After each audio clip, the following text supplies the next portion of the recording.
નમસ્કાર વિદ્યાર્થી મિત્રો, the HBK new high school Saibaug દ્વારા ઓનલાઈન ટીચિંગમાં હું મહેશ પટેલ આપ સૌને આવકારું છું। ધોરણ 12 વિષય ઇતિહાસ, પ્રકરણ 6 કંપની શાસનની આર્થિક અસરો।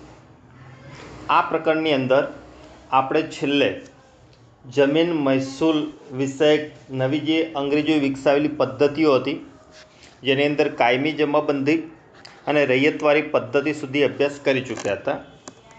આજના આપણા આ લેસનની અંદર આગળ જોઈએ ત્રીજી એક પદ્ધતિ જે બ્રિટિશ મહેસૂલ નીતિ અંતર્ગત મહાલવારી પદ્ધતિ। અલગથી ટૂંકનોટમાં પૂછાયો આ પ્રશ્ન, મહાલવારી પદ્ધતિ વિશે વિગતે સમજૂતી આપો। તો મહાલવારી પદ્ધતિ એ જમીન પ્રથાનું સુધારેલું સ્વરૂપ એટલે મહાલવારી પદ્ધતિ આપણે કહી શકીએ। જમીન પ્રથાનું સુધારેલું સ્વરૂપ એટલે મહાલવારી પદ્ધતિ એને આપણે કહીએ છીએ। આ પદ્ધતિમાં જમીન મહેસૂલ જે ભરવાનું હતું એ ખેડૂત કે ખેતરના માલિકે નહીં, પરંતુ જે ગામ અથવા મહાલ અનુસાર મહેસૂલ નક્કી થતું। મહાલનો અર્થ થાય જાગીરનો એક ભાગ, એટલે કે મહેસૂલ કોણ ભરશે? હવે ખેડૂત કે ખેતરનો માલિક નહીં, પરંતુ ગામ અથવા મહાલ અનુસાર જમીન મહેસૂલ નક્કી થતું હતું। દરેક ગામ માટે અલગ અલગ વ્યવસ્થા હતી। દરેક ગામની અંદર મહેસૂલ પદ્ધતિ માટેની અલગ અલગ વ્યવસ્થા આપણને જોવા મળે છે। જમીનદારો અથવા જાગીરદારો હોય, મોટે ભાગે જમીનદારો અથવા જમીનદાર હોવાનો દાવા કરતા કુટુંબોના વડા સાથે આ વ્યવસ્થા કરવામાં આવતી હતી। એટલે જમીનદાર હોય કે જમીનદાર હોવાનો દાવો કરતા જે પણ કુટુંબો હોય એ કુટુંબો આ મહાલવારી પદ્ધતિ એમના માટે અમલમાં મૂકવામાં આવી હતી। આ પ્રથા સૌ પ્રથમ ક્યાં શરૂ કરવામાં આવી? તો મોટાભાગે ગંગા ઘાટના ઉત્તર પશ્ચિમ વિસ્તારો, પંજાબ, મધ્ય ભારતના કેટલાક પ્રદેશોમાં આ મહાલવારી પદ્ધતિનો અમલ થયો। આ પ્રથાથી ભારતીય ગામોની સ્થિરતા, એની સ્વાયત્તતા અને સાતત્ય છિન્ન ભિન્ન પરિસ્થિતિમાં પહોંચ્યા। એટલે કે આ પદ્ધતિ દ્વારા એક પ્રકારે ભારતીય ગ્રામીણ વિસ્તારોને મોટું નુકસાન પહોંચ્યું। હવે જોઈએ આ પદ્ધતિથી, એટલે કે જે ત્રણ પદ્ધતિ આપણે જોઈ ગયા કે જેની અંદર કાયમી જમાબંધી, રૈયતવારી પદ્ધતિ અને મહાલવારી પદ્ધતિ, તો આ પદ્ધતિની અસરો કૃષિ ક્ષેત્રને ભારતીય ગ્રામીણ વિસ્તારમાં કેવી થઈ? તો પહેલો પોઈન્ટ કે મહેસૂલની ત્રણેય પદ્ધતિમાં મુખ્ય હેતુ જમીન મહેસૂલ કે જમીન કરમાં વધારો કરી અંગ્રેજ સરકારની આવક વધારવાનો હતો। એટલે અંગ્રેજોએ પોતાની આવક ક્યાં કઈ રીતે વધી શકે એને ધ્યાનમાં રાખીને આ પ્રકારની પદ્ધતિઓ અમલમાં મૂકેલી હતી। બીજો પોઈન્ટ કે જમીન મહેસૂલથી રાજ્યની આવકમાં હર હંમેશા વૃદ્ધિ થતી, એટલે કે વધારો થતો, અને આવકમાં વધારો કરવા માટે જ આવી અલગ અલગ પ્રકારની કે એન પ્રકારની પદ્ધતિઓ અમલમાં મૂકવામાં આવતી હતી।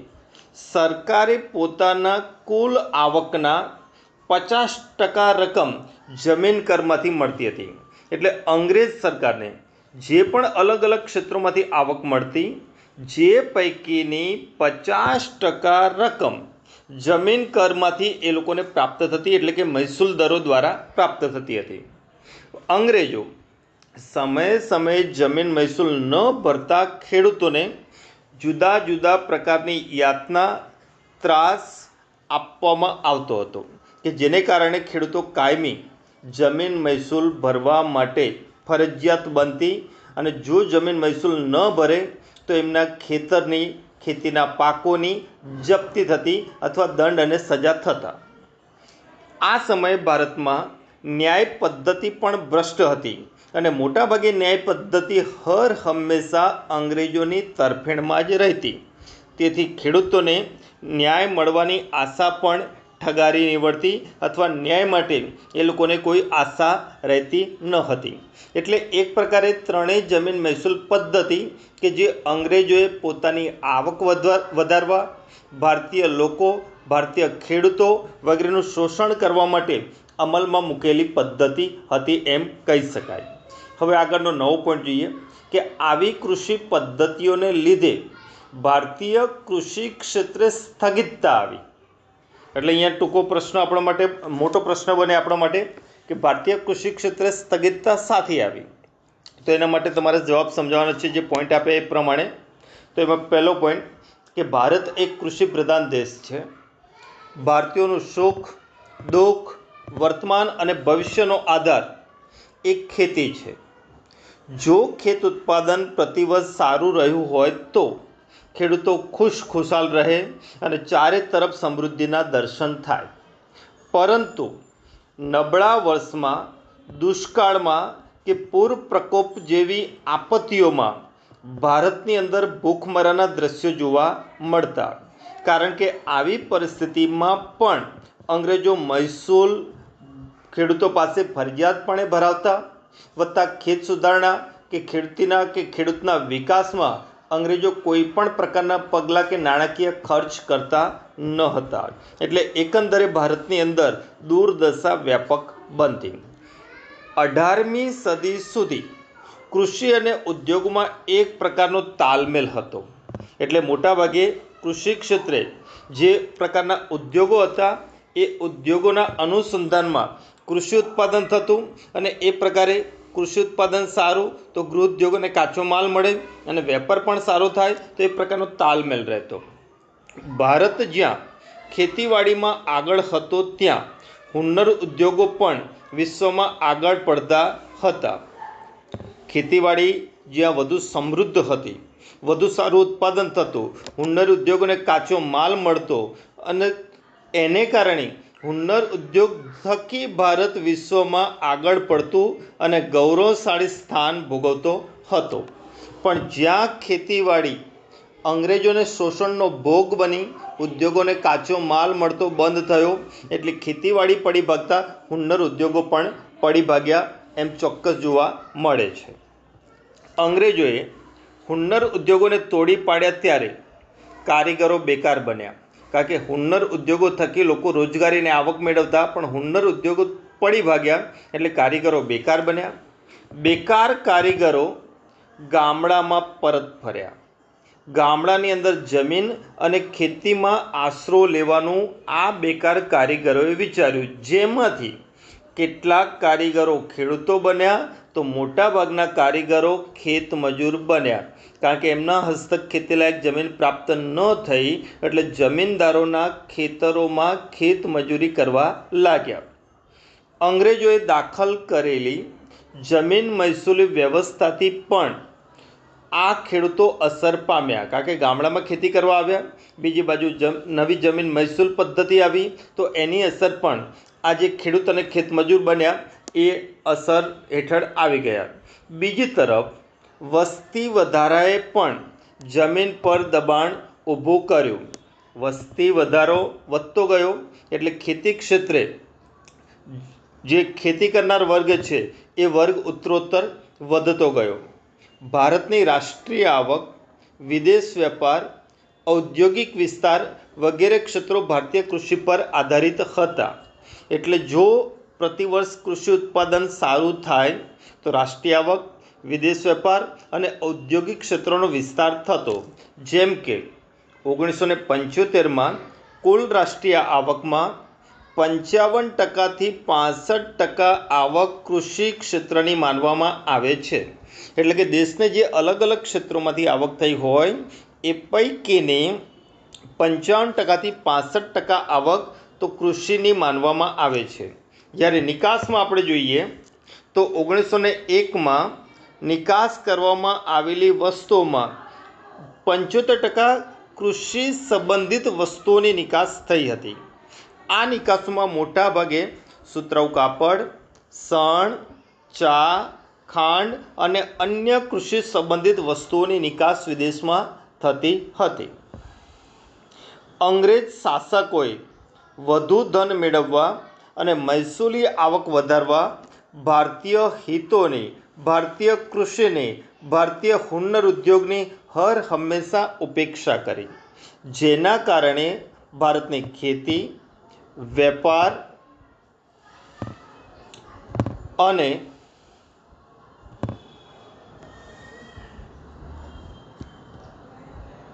ઉદ્યોગ વગેરેને નુકસાન થયું.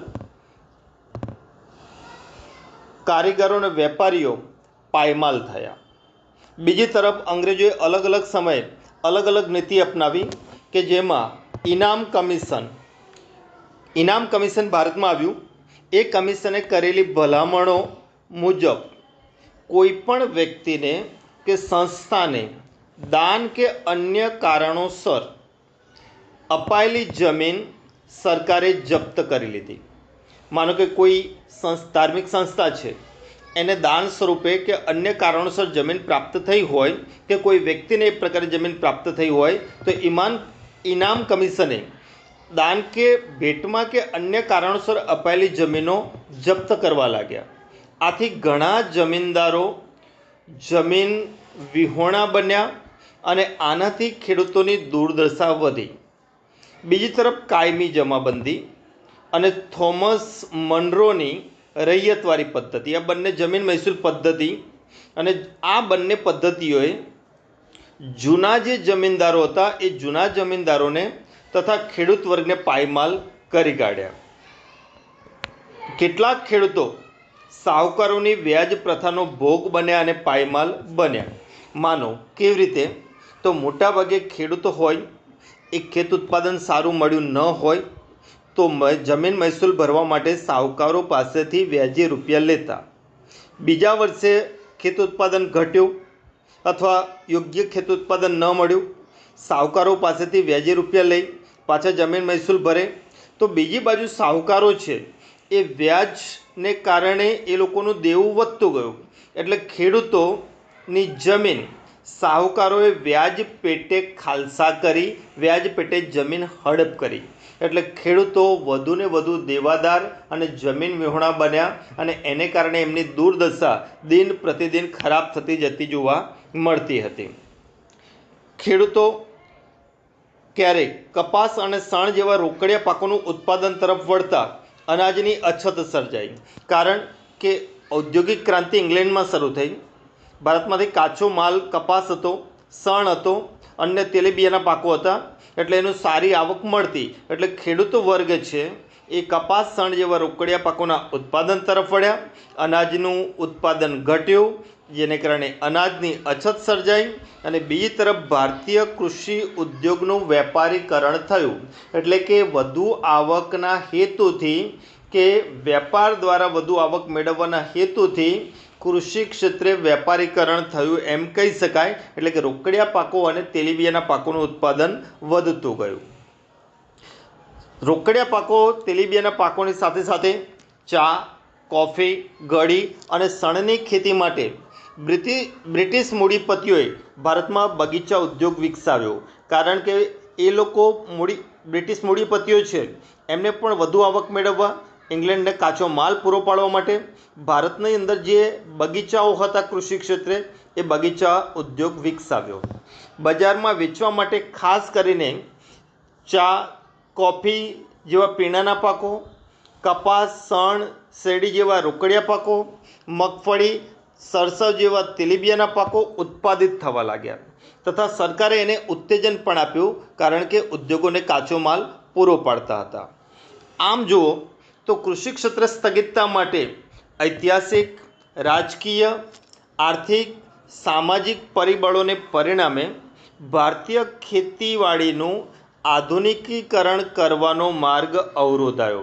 એટલે અંગ્રેજોએ ભારતીય ઉદ્યોગોમાં આધુનિકતા લાવવાને બદલે પોતાને સસ્તા દરે વધુ કાચો માલ મળે એવા જ પ્રયત્નો કર્યા, પણ ખેડૂતોની આવક વધે એવા કોઈ ખાસ પ્રયત્નો કર્યા ન હતા. ખાદ્ય સામગ્રીની વારંવાર અછત સર્જાતી. એનું કારણ કે ભારતની અંદર રોકડિયા પાકો તરફનું વલણ વધ્યું, વેપારીકરણ થયું. એટલે વારંવાર ખાદ્ય સામગ્રી અને એમાંય અનાજની અછત સર્જાવા લાગી. વળી એમાંય દુષ્કાળ જેવી કુદરતી આપત્તિને કારણે અનાજનું ઉત્પાદન ઘટે. બીજી તરફ આવક નહીં મળવાથી ગરીબાઈ પણ વધી અને જગતતાત એટલે જગતને અનાજ પૂરું પાડનારો ખેડૂત કે જે ચિંતા મુક્ત બનવાની જગ્યાએ ચિંતાયુક્ત બન્યો.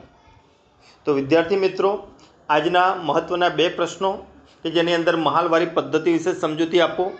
જમીન મહેસૂલ પદ્ધતિની અસરો વર્ણો બીજો પ્રશ્ન. અને ત્રીજી 3 કે 5 ગુણમાં પૂછાયેલી ટૂંક નોંધ કૃષિ ક્ષેત્ર સ્થગિતતાના કારણો જણાવો. તો આટલા પ્રશ્નો આપ સૌ હોમવર્કમાં લખશો. અસ્તુ.